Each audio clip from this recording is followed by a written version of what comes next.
Hey everyone, it's Dr. Russell, and this week we're doing week 3 of our video series on anxiety. So if you haven't checked out the first two on supplements for anxiety and herbs, you definitely should. But today I wanted to focus on some different lifestyle changes or things, physical things you can do to help anxiety or when you're feeling anxious. So the first one might sound pretty basic and obvious, and maybe it's something pre-pandemic you were more involved in, and now that pandemic's kind of happening, it's maybe fallen off the wayside. But that would be exercise, or as I like to call it, movement, since there tends to be some negative connotation with exercise. So there have been many studies showing the benefits of exercise or movement to help lower anxiety and reduce the effects of anxiety. And these are studies I found research going back to as early as the 70s, I'm sure even farther back, just because it's something we've known that's been a great lifestyle intervention for anxiety. And as far as the different types of exercise or movement, they really didn't find significant difference between, aerobic or more cardio exercise versus non-aerobic or strength training. And even something as simple as walking did show benefits when it came to movement. So it doesn't need to be this really rigorous workout or, something where you're laying on the floor out of breath and, dripping in sweat. It can be light or moderate movement. It doesn't, again, need to be an intense workout. And different research shows different lengths of time, but I would say for anyone just doing some kind of movement is going to be beneficial compared to nothing. So try to find those natural maybe ebbs and flows throughout your day. So maybe when you have switched from meeting mode to email mode, just take a brief break to do a little bit of movement, and that can look in different ways. So I always like to say do things that you enjoy, because if it feels more like a chore and it's not an enjoyable activity, you're probably not going to do it. So walking is great, as I mentioned, yoga, light stretching. If you want to mix in, some people like brief reps of push-ups and pull-ups and squats and things like that, because they can fit that in throughout their day. Whatever works for you is going to be beneficial. So try to find those little bits of time that you can squeeze those movement or exercise in. So that is the first tip. The second one might sound a little crazy and unusual, but it really does work. And that is actually using cold, or specifically cold water, to help put your body more in that parasympathetic, or as we call it, rest and digest mode. So our nervous system operates not exclusively in two different systems, but they can work in concert, and usually one is more dominant than the other, and that's the sympathetic, or that fight, flight, or freeze mode, versus the parasympathetic, which is rest and digest. So we tend to, as Americans, just opt more for that sympathetic activation. So what we're trying to do is figure out essentially ways to bring more parasympathetic activation into our lives. And they found in research is that cold water actually can help activate that parasympathetic system more.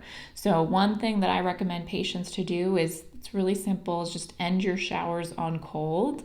So we probably all tend to take warm or hot showers because it feels very comforting, and what's counterintuitive is that actually the cold, even though it can be uncomfortable, activates more of that rest and digest mode and takes out the anxiety a little bit. So take your normal hot shower, and then the last 30 seconds or so, flip it to cold. And I always say to tolerance. We're just looking for a contrast. You don't need to, go crazy with flipping it all the way to the very, very cold.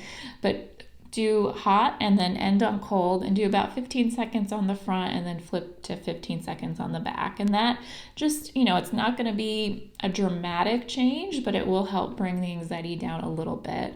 Another option that the research found to be really effective too is to just submerge your face in cold water. So you could do like a cold washcloth, or splash some cold water on your face. So that can be really also beneficial to bring more of that parasympathetic activation in. So that's the second tip. Get some cold in your life, even though it sounds unpleasant. It actually does help bring that rest and digest, or reduce that anxiety mode.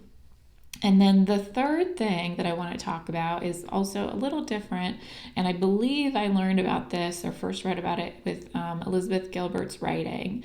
And what it is, and I like the way that she thinks about this, is I mean, anxiety is natural. We wouldn't have gotten to this point evolution wise if we didn't have anxiety. Anxiety is what protects us. Anxiety is telling us there's a sound in the forest and it could be a predator. We've got to be on alert. It just hasn't really adapted to our modern day lifestyles where we don't have those kinds of life threatening things for the most part anymore.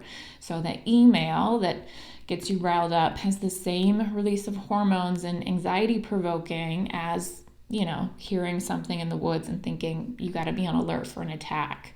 So what you can do, knowing anxiety again is normal, is kind of talk back to it.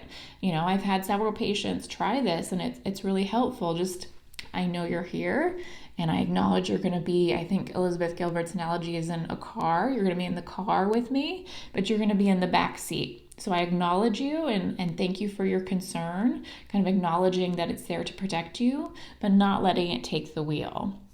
So that gives you back some of that empowerment and some, benefit to kind of recognize the use of anxiety and not see it as the enemy and see it more as something to protect you and to guide you in your path along the way.